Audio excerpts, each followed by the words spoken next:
Hi, and welcome back to At Home with Trisha, Christmas edition. We're making Christmas treats, easy things to make, to give away as gifts, and simple, fun, and delicious. Peppermint Bark was a favorite of everybody's, and I make this and people absolutely love it. It's silky, it's creamy, it's pepperminty, but not too strong. It's absolutely delicious.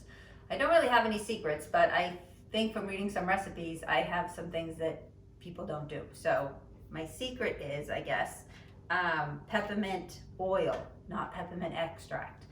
You get this at Michael's. I buy mine at Michael's. And it's a quarter of a teaspoon, teeny tiny, a little bit, for 2 pounds of white chocolate.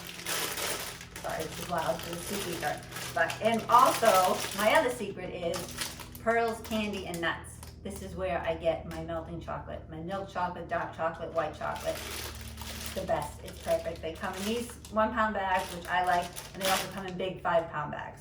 I'll put the link to their website. They're in New Hampshire. They ship all around, so you guys can get that anywhere. 1 package of 12 candy canes.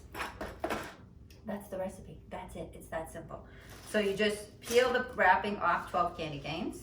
You guys know how to do that, which is the most annoying thing in the entire world, getting these wrappers off. But you want to make sure you get all of that clear little plastic. Put them in a Ziploc bag.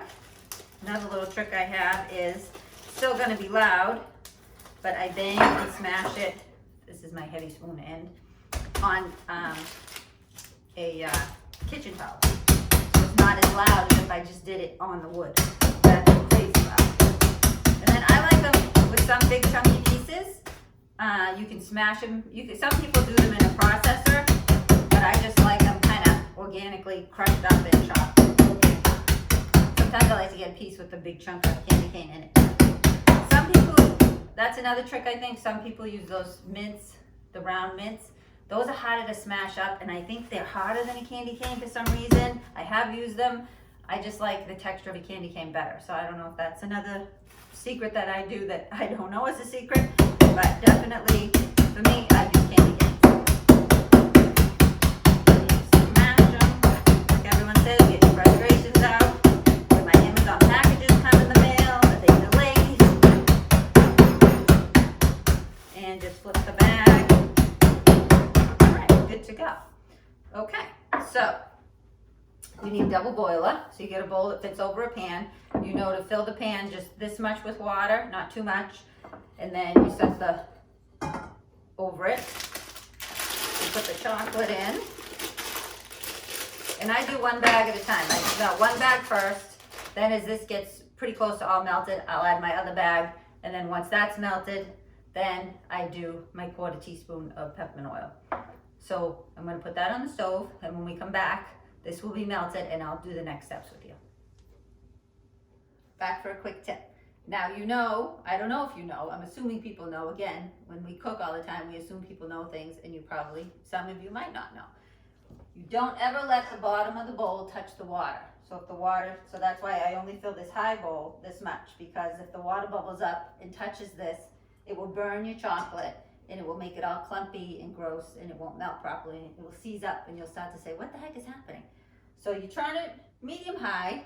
But once this is really kind of boiling, you put it on low, low, low, like the lowest it will go, and then you just slowly melt the chocolate. This might take a little while, like 15 minutes, but the slower, the better. Don't rush this, okay? Because you want it to be delicious and perfect, especially if you're going to give it as gifts. Okay, we're back. I'm going to show you a little thing, just so you can see what it looks like. I think I'm placed under the camera. So I added my second package, and see how it's melting. There's just a couple of bumps still left. At this point, this is when I do the white chocolate. This is when I do the peppermint oil. Again, 1/4 teaspoon. This stuff's strong. It's not extract, it's oil. If you use extract, which you can, I honestly don't know the ratio. You'd have to make it and test it. It could be a teaspoon, it could be 2 teaspoons, but again, extract is really strong, and extract kind of has like like an artificial taste, where I think the oil is more of like a natural taste. And you just stir it till the bumps melt. See, there's still a couple of bumps in there, but this bowl's hot. Keep stirring. And once all the bumps are melted, which should be soon if I pop it back on the heat just for a second, it'll melt. So now this is good because you're stirring in all that oil, getting it all even throughout. See how creamy it looks? It's just so delicious. I think we have one little lump of, come on, white chocolate, melt. And once he's melted, then we add our 12 candy canes crushed. You just pour those bad boys in. Isn't this so pretty? All these Christmassy colors, red and white, just love. See that? So see how some of it's powdery and some of it you have big chunks. Make sure you get looped down to the bottom and you get all of it mixed. Oh my gosh, it smells so good. Someday they'll invent that smell-o-vision. Oh, yummy. Okay, so we're gonna take this off the heat. That water is, be careful, smoking hot. Okay, okay. So here we go. Now the bowl's gonna be hot, so you wanna keep your mitts close by. I use a sheet pan size. I don't like it super thick. And again, for my peppermint bark, I don't put the dark chocolate at the bottom. That's a trick some people do. I don't do that, but you can do that. So you would just melt dark chocolate by itself, lay that first, put it in the freezer, take it out, then put your white chocolate over it, put it back in the freezer, take it out, and it will be together and you can just chop it that way. I just like the white and red together. You don't have to put non-stick spray, you don't have to do any of that stuff. All you have to do is just pour it in. Actually, I'll pull this over so you guys can see. There we go. Pour and spread. I like mine, like I said, a little bit thinner. So if you want it thicker, you would just go with the pan, a cookie sheet that's a little bit, like the average size cookie sheet. This is a sheet pan, so this one's big. Your average size cookie sheet should be absolutely fine. Then you just spread it out. Spread it pretty evenly. It fits in this pan, it fits good.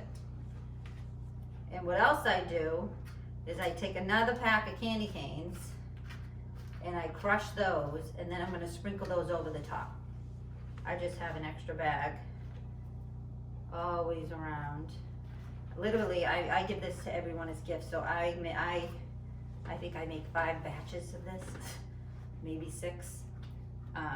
That's how, because the teachers get a little bit in their gift bags, but they get other treats too. But this is what I do. Oh my gosh, can't wait. It's so yummy. Oh, heaven. Okay, I'm gonna slam it. I'm gonna make a little bit of noise. I'm gonna flatten it to make it even. See that? You do that? Magic. And my crushed candy canes, you don't have to use the whole thing. Then you just go over the top.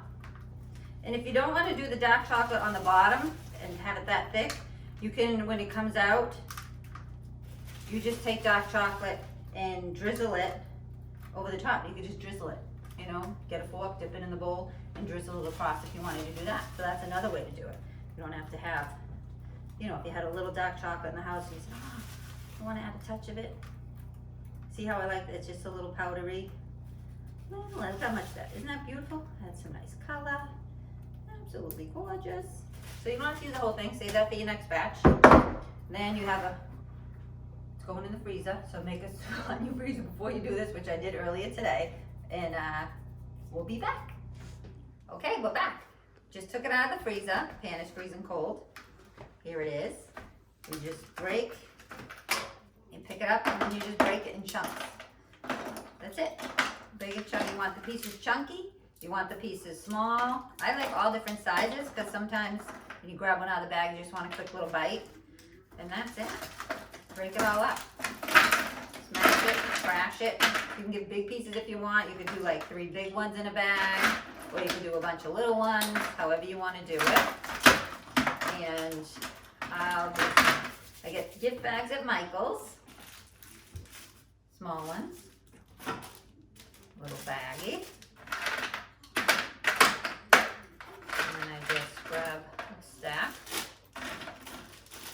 plop them all in.